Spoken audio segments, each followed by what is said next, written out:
Welcome to Empowered by AI, the podcast for women entrepreneurs ready to harness AI to take their businesses to the next level. I'm your host, Michelle Muncie Silva, founder of Innovative AI Studios. You may have left corporate life to start this entrepreneurial journey, but you don't have to go it alone. Here, you'll find a supportive community of like-minded women and an invaluable thought partner each week, as my guests and I share actionable insights you can use right away. So let's dive in together.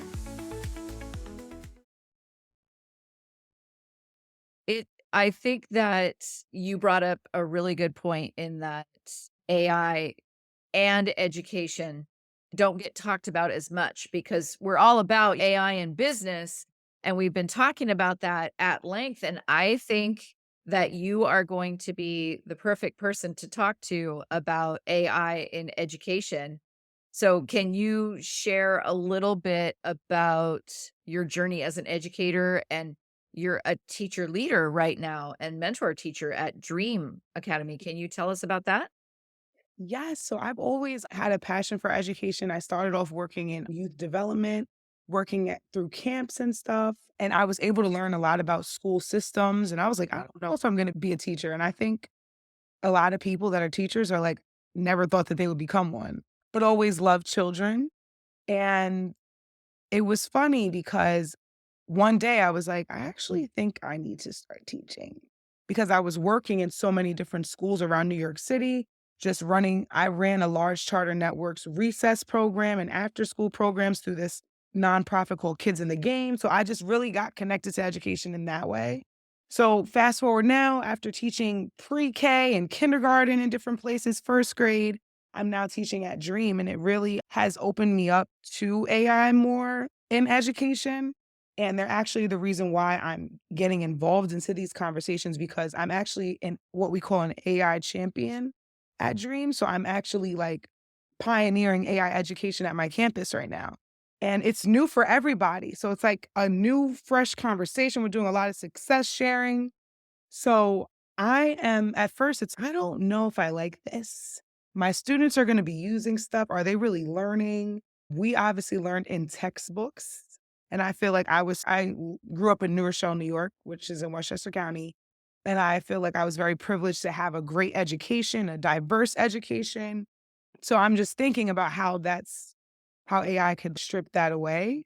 But as of late, I have totally changed my mindset on how it has helped my students and how it can impact the world of education. Because for teachers, you can create supplemental materials to support students. We have literally had our interim assessments, and we create so many different materials and have so many different GPTs to create no-show charts and content expertise builders and all these things that Dream has introduced has me thinking, okay, actually, this isn't bad. And Mhm. I think that it's the future of education. I don't know if you saw Apple, how they came out with their like new math tools. It is absolutely insane, but it's also so interesting as a lifelong learner. Oh my gosh, I wonder how I can adapt and use this. So that was a lot. I'm sorry. No, But you don't have to apologize at all. But it's just I am obviously, I still do have some things that I'm scared about, but it's not even a scare anymore, it's more of, like, open-mindedness and how to introduce my students to it in a way where they're using it for what we say good, because there's always gonna be people that use it for bad, of course, that's with anything, but they use it anyway, and we're all gonna use it soon. And I think that I introduced it to my students last week, and I had them create like a running document where they typed in, what do you think AI is? Have you ever used it? Are you scared about it? And what are your thoughts for the future? And a lot of them shared that they have used it before, and they brought up the movie Megan, and they were like, Megan was so scary. But a lot of students said that. And they said that they think that they can use it for homework, but they're not sure if teachers allow it or it's banned. I this year want to take the opportunity to introduce it to them and have them see like the cool things about AI and like how we can research different topics. Like maybe we can take a science day and be like, all right, ask AI about this topic you want to learn about. So I really am, this is like my new thing. So Dream has adapted or is adapting very quickly to it. So they're just teaching us more and more about it. But I'm still doing my research, and that's how I met you Yeah. to involve myself in these conversations too. Yes. What do you think this method of kind of reflection could do for your mentorship, for your leadership? Like, how do you see AI tools supporting teacher development and collaboration? Yes. Even with my mentee that I have the privilege of working with, she's great. It's like you can put in goals for them. Okay, these are the goals that I want to achieve here. What are some steps that I can take?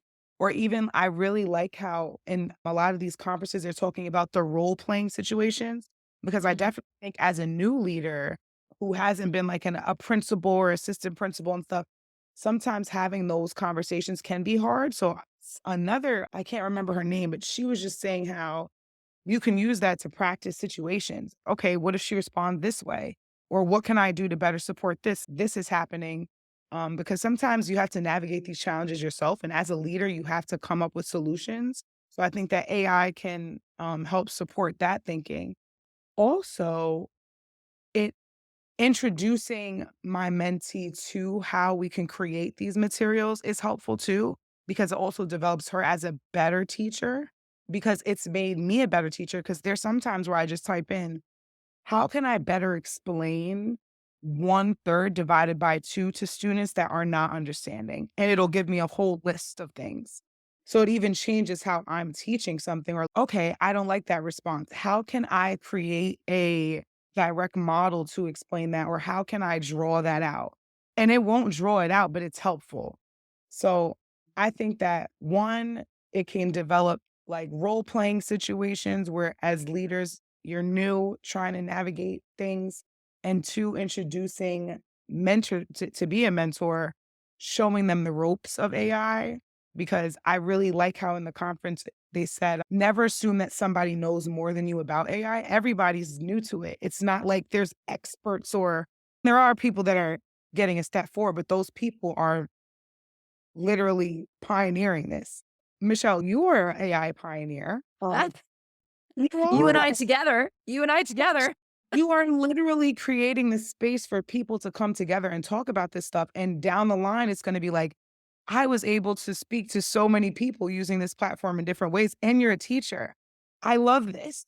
It's been amazing to talk to all of these people, it really has, and I love the fact that you brought up those custom GPTs because, Mhm. for example, I'm thinking of one of the hurdles that we face is trying to remember all the different things to include in a lesson to try to get everybody in the room what they need. It's that teacher's constantly trying to think, okay, what I miss? What I miss? Who am I going to get this to? Who's going to get this? And I was thinking of the power of a chat, of a custom GPT where it's okay. I know that this period predominantly I've got English language learners in the class, and I need to make sure that my lesson goes through this custom GPT for a checklist. Did I have this? Have I accommodated this?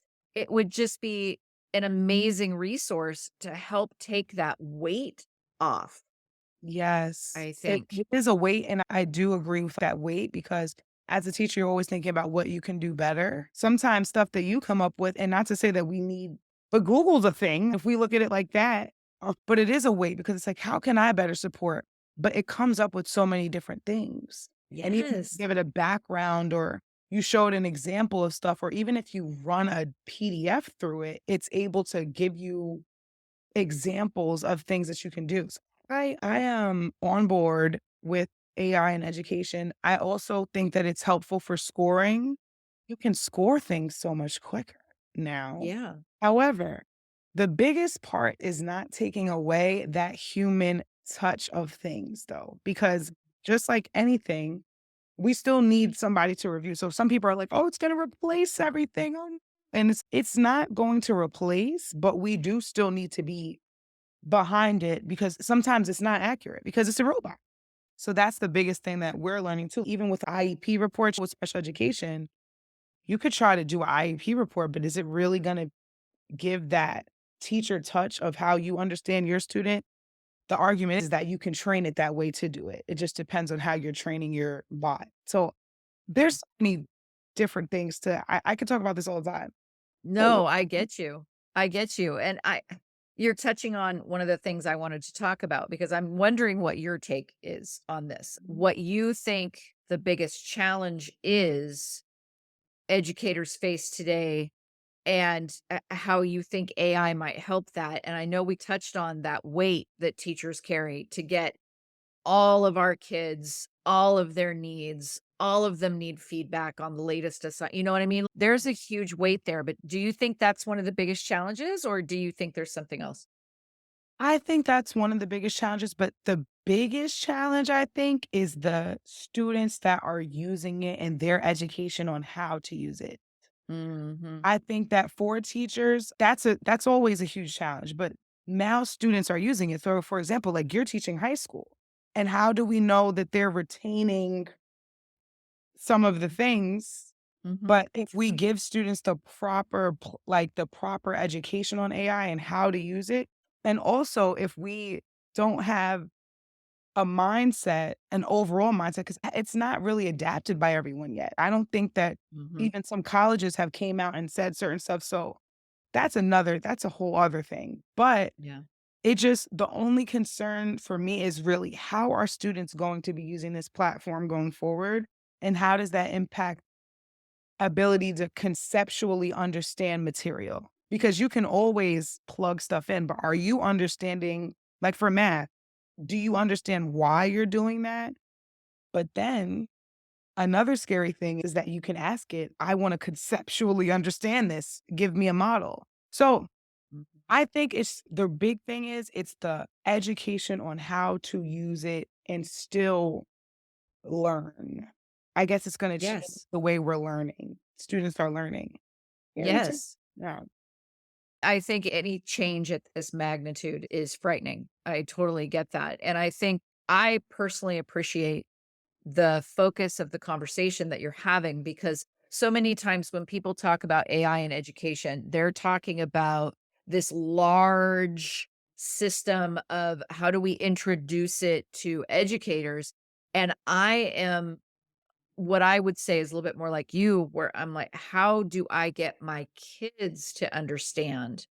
How do I get my students to understand the difference between write this paper for me Right. and actually submitting a draft and getting really personalized feedback, those are 2 completely different things.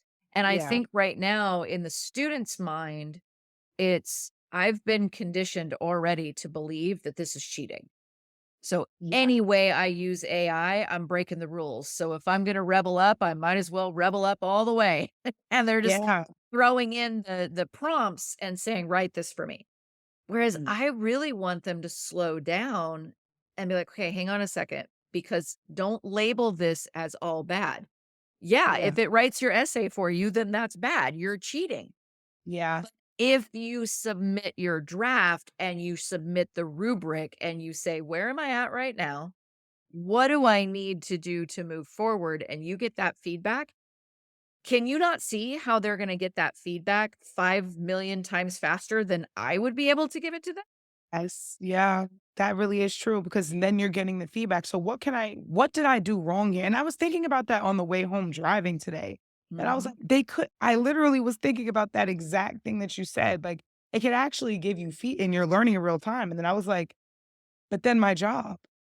Because I'm learning stuff in real time as well. So is this going to just change how education is as a whole? Are we going to look back on this podcast on December 16th today and say, "Oh my gosh, look at how much it changed." But it's for good because it is helpful. Mhm. I want to go back to school and I know that it would help me. All of these new things that and it's beyond chat GPT and that's what people also fail to realize as well. That's one thing that taught me there's so many other platforms that people aren't even discussing or not or don't have the access to. Everybody just thinks AI is ChatGPT. There is 1,000 other platforms even during the She Leads AI talk. So many people brought up things that I haven't heard. There was one lady from Australia who came out with Call Me, I think it's called, and it's a social emotional learning platform. She couldn't afford therapy, so she created AI to speak with her, and I wrote her, and I was like, "This is amazing. I could see this happening in schools." And we had a back and forth discussion, but I think, like you said, it's about learning how to get that feedback and also understanding that there's more to Chat GPT. There's more things you can learn. So I guess it's Mhm. AI literacy. It really is. And also, we haven't seen roles yet in schools for this either. And that is going to be a thing too. There's going to be AI educate, like director of AI specialists that we're going to need them soon. So that's why we're here because we might be able Exactly. to help. Exactly, exactly, and I believe that, we learned a lot during COVID about what works, what doesn't work. And Yes. to answer your question earlier about my job, if I'm not giving them that immediate feedback, if they're getting it in real time, what's my job? And I really do think that if anything was demonstrated during COVID, it's that they need the teacher in the room, right? Yeah. Because there's that need for, okay, the human connection, that can't be understated. And then two, how do we support them once they get that feedback in making Right. it their own, right? Because the screen has given them feedback and then it's that two-dimensional stop, right? It's stopped right there. So now I need to connect with that kid. I need to look at that feedback too. And I need to say, okay, based on what I know about you, what you've written for me so far, what I saw in your draft, here's where I think you and I can partner to move this forward. I really think that's more the weight now than anything else. It's that human connection. And I think that you're right. That real time feedback is huge because we have gaps that need to be closed in Yes. education, Mhm. especially for underserved, underrepresented communities. Absolutely. And I literally was going to get into that too. Like, I do teach in Harlem, New York, and 33% of Harlem is in poverty. And that is just a city. And that's a part of Manhattan. So it's almost even introducing them to these things is giving people that literacy that they need, especially in underrepresented communities. And that's why I love Dream so much because we are doing amazing work in these communities and transforming them literally with sports and so many different things and opportunities that I didn't have. So it just makes me feel really good about it, but also even introducing them to this is going to be the future. So I agree. So now you have me shifting. So it's that feedback and the human connection part that is that weight for us. Yeah. I think it's gonna be heavier on us because that's the part that was one of the things that I noticed during distance learning. There was no connection. None. Yeah. There was no, and not for lack of effort, don't get me wrong. Right, because it's not ap yeah, I It agree. wasn't for lack of effort. It was, I think, partly lack of training. Obviously, none of us got prepped. No blame there. We Right. were all shocked and Nobody was prepped, and I was right. teaching What were we kindergarten told in the initially? 2 pandemic. weeks. We'll be back in 2 weeks. You know what I mean? So it was just Um, it was all the way around no blame. I'm looking at it as just this reference that I have from the past of what the limits were.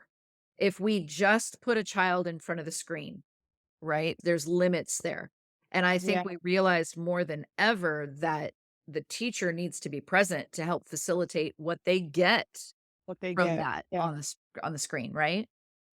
Yes, that's gonna change it's gonna change everything. I do think that it's gonna be amazing though, because you can learn quicker and more things faster, so it really might be able to help, especially students with huge gaps. We're in the midst of state test prep season for us, so Mhm. that's the big thing. We're like, how can we differentiate this? How can we support this?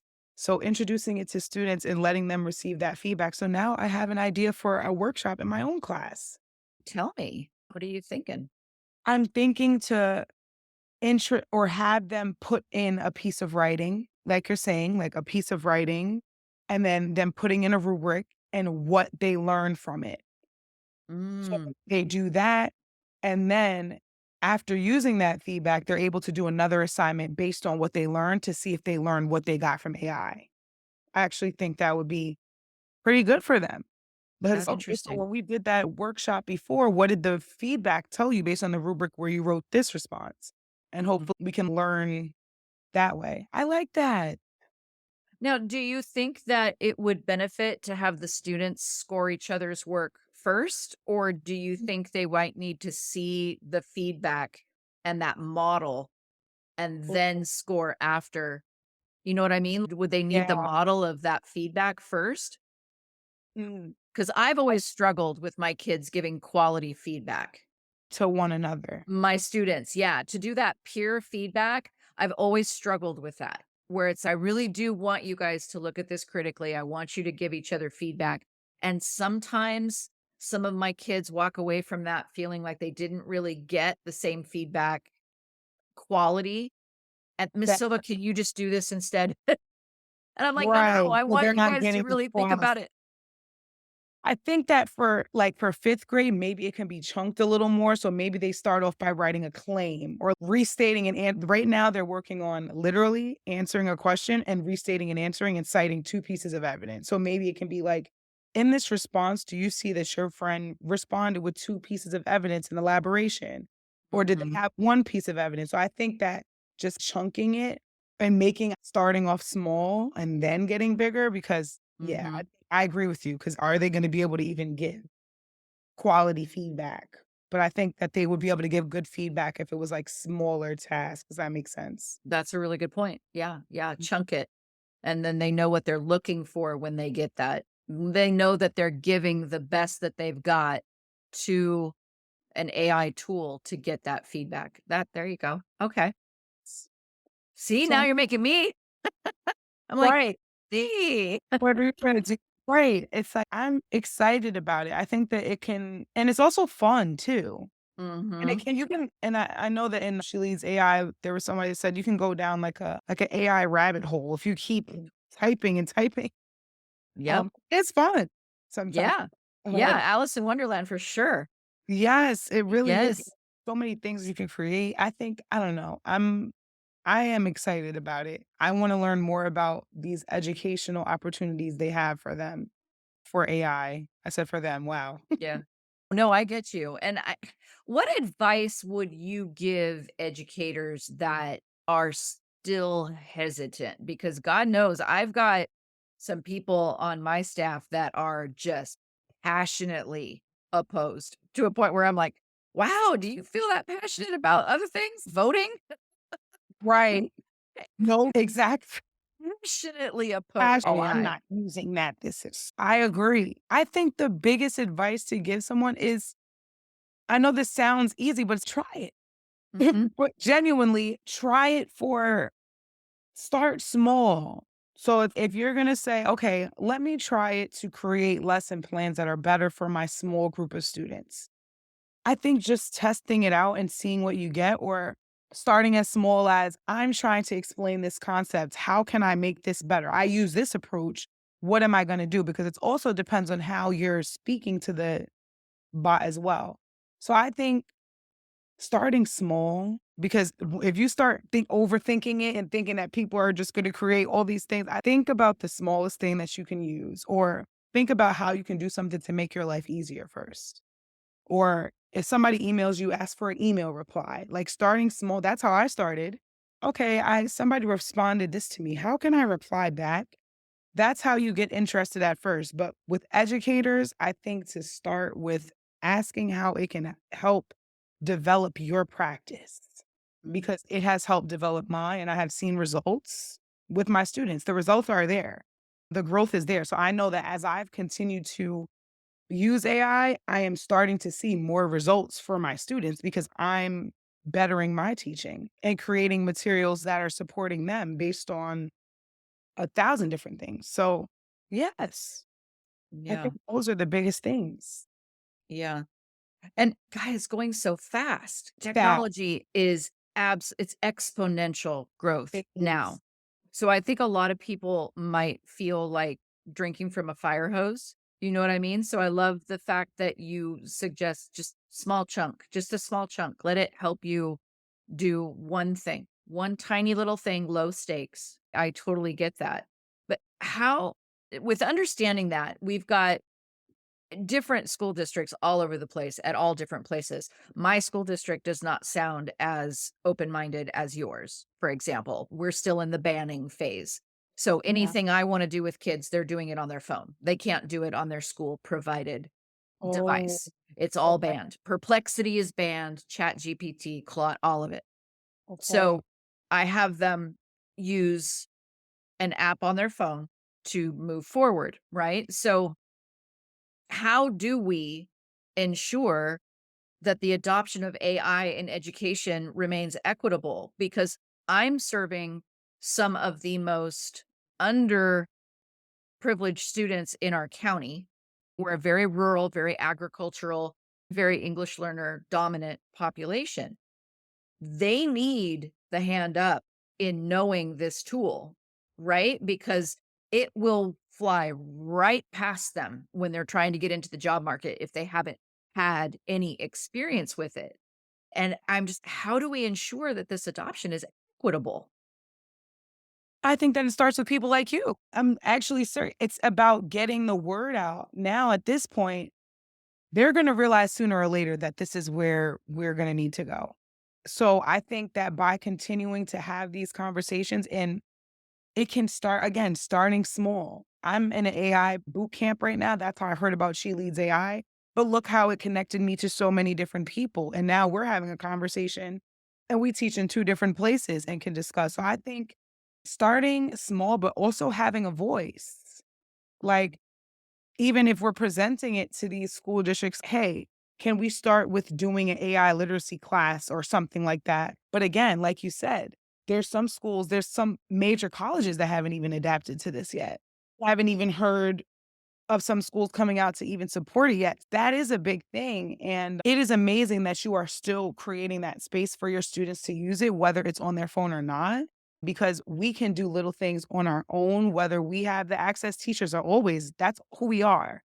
So that says a lot about you to still give your students access regardless of what they can receive at their district, because that little piece right there is going to have your students remember, oh, my teacher let us use it on their phone. It was banned, but there's going to be kids that take that and still gain access. So you're doing the work that you need to do for your students with what you have. So that's amazing. Has Um, your district created a policy that's user friendly with students? Not yet. I do know that Dream has piloted ChatGPT subscriptions to high schoolers. So I think it's a pilot right now. I'm Okay. not really sure how, like, the policy for students hasn't been created. It has not been a widespread thing. The AI champion thing is, like we said, we're just introducing, seeing how teachers are using it, more access. So, not as of yet, but it is something that they are clearly looking towards and are creating access for those students already. So, that makes me think, okay, Dream does care about what you said. Okay, in the job market, are you gonna be able to do these things? Because people are gonna fly past you if you don't. But again, you're creating that access without it. That's so nice that you even are letting them use their phone and stuff, because then they're gonna go home and use it on their laptop or use it, continue using it. That's the hope, is that they use it constructively, because that's my thing. Right. If teachers like you don't teach them, like, we need you because you're doing exactly that. You're giving them practice so Right. that when they show up at high school, I'm grateful for you, because when they get to high school, they're going to be like, oh, yeah, no, we got this. We know how to do this, right? Hey, teacher, what if we used? Can you Yeah. imagine? Your kids are going to walk into high school maybe more prepared and exposed than anybody else in the room. That's the gift that you're giving them. Yes. And I think that's like the power of education though, because even though it's changing, like it really is changing, but we are going to adapt and still do what's best for students at the end of the day. Because this is the future. This is really the future now. So I'm so curious to see how education is going to be in even 2 years. Like you said, it is rapidly moving. And And what do you think? What do you think it's gonna be like? I'm curious to hear from you. I think that it's gonna be I think that it's gonna be good, actually. I think that students are gonna learn quicker. I think that it's gonna help a lot of people, but again, it actually makes me think about students that don't have that access to even it's making me think deeper about what about students that don't have internet at home or don't have phones or don't have things. So it's deeper too, because then you're gonna need access to tech. Mm. I think that it'll promote more. I'm hoping that there's more equity for people that don't have those things because I everybody has a phone, but we don't know what students have access to and what they don't. So how can we create those opportunities in our own classrooms? Yeah, it's a lot. There's gonna need to be probably legislation. I don't know. There's gonna have to be some Yeah. coming out for that and some mandates and stuff about how to use AI. There's gonna be a lot of things, but yes, I have really not to say I have no words, but I'm just the opportunities are limitless. I don't know. I That's don't. no, I think you've captured how a lot of people feel. It's okay. Whew. It's overwhelming when you It think about really is. possibilities. I get you. I'm in the same boat as you. It's like Teachers will need certification. Is it gonna come down to certifications? Is it gonna come down to we're gonna need professional development on this, getting so many people on board? But that's the power of innovation, though. This is what's happening. yeah. It remember when, like, iPhones came out and Siri was a thing, and everyone was like, "This is so weird. I can't adapt to this." We're adapted. So Yeah, now you can't imagine. now we or when FaceTime came out, what? That was a big thing. Yeah. So I think that it's just that scare first and then Mhm. adapting. Yeah. 100%. I get you. I get you. So, how do you think we can do this in partnership, right? So, how can teachers and school leaders work together to create this environment where we do get to live in the good, as you brought up, and we do get to develop a world where AI enhances rather than replaces that human touch? What does it look like for us to work together, you think? I know that with my experience at Dream, the leaders that are using it, it's actually like they're teaching us things. So about these GPTs, I had no idea about them. But the leaders are creating GPTs to show you, okay, here's let's say you have a standard and you want to learn more about that content. They're showing us how they use it so that we can use it because I wouldn't have known how to use this stuff if it wasn't for them. So I think that it starts at the top. People say, "Oh, it can start at the top, it can start at the bottom." But if they're showing their teachers how they're using it in their practice or how we can better support students, then we can take that information to then drive everything else. Um, so I think that also depends on where you are as well, because I do feel like I know that if I was to say, "Hey, I want to create this for my students with AI," it would be like, "Yeah, go ahead. That's great. Let's see how we can connect or let me know how it goes." So I think that it's the school leaders really trusting their teachers to do the work, but also giving them access and professional experience on it. Because we sit and when we analyze data and stuff now, or when we're scoring or using certain platforms, it's they're showing us, hey, we're adapting this now. And we want to show you how to make your lives easier so you're not scoring for this long. Or, for example, I'm looking at GPTs and Dream did give staff access to the premium chat GPT for the year. I think this is another part of the pilot and I'm looking on it right now. And for example, written response analyzer, analyze student constructed responses using the structure. So they already put this structure in, and we can go in and use them. And this is not something that these are just GPTs that people have created in the network or no show chart generator, what you need to know and show for a certain standard. So I think that I feel like the leaders have to be progressive and innovators as well because Mhm. they're showing us the way, if that makes sense. It does. Yeah. So it makes me happy that it's okay. At least I know I can learn from them because I'm seeing some AI experts already. So it's, oh, I can learn from this.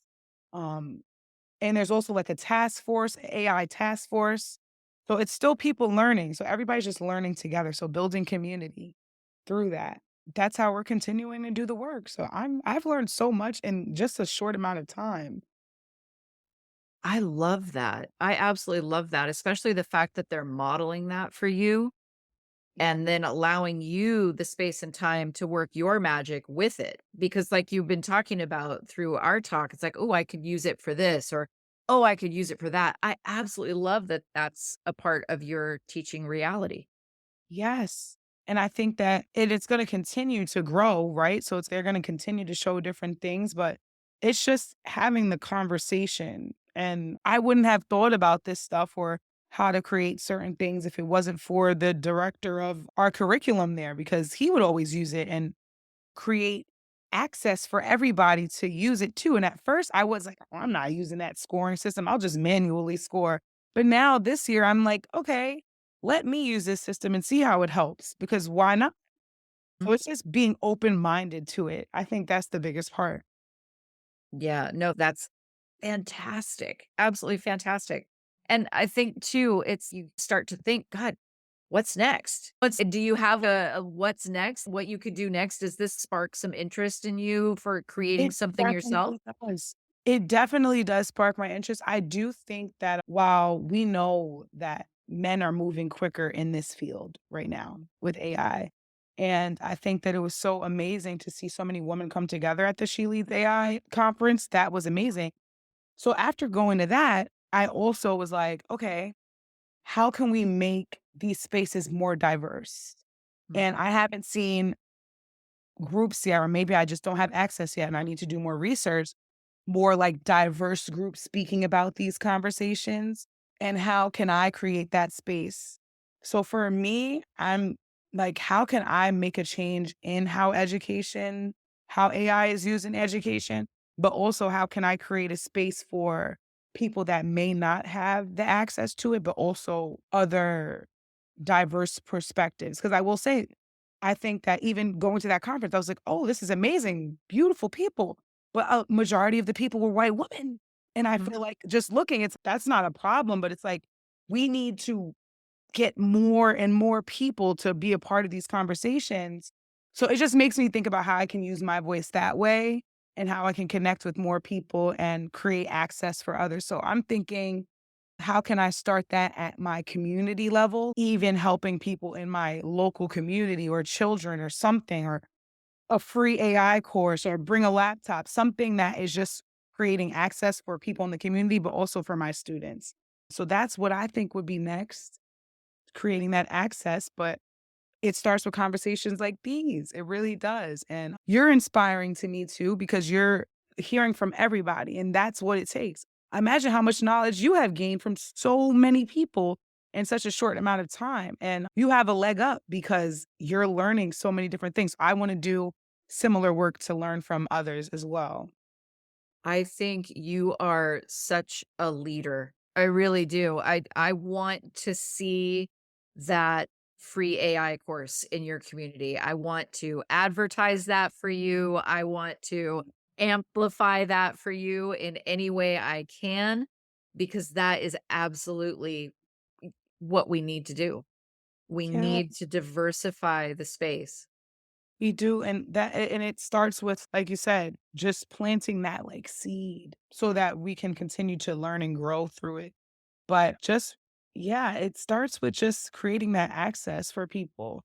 But it now makes me think about students that don't have access, and like you said, with the students with the phone and not being able to use, we need to get the word out to people so that they can have that access. It's all about that access. Yeah.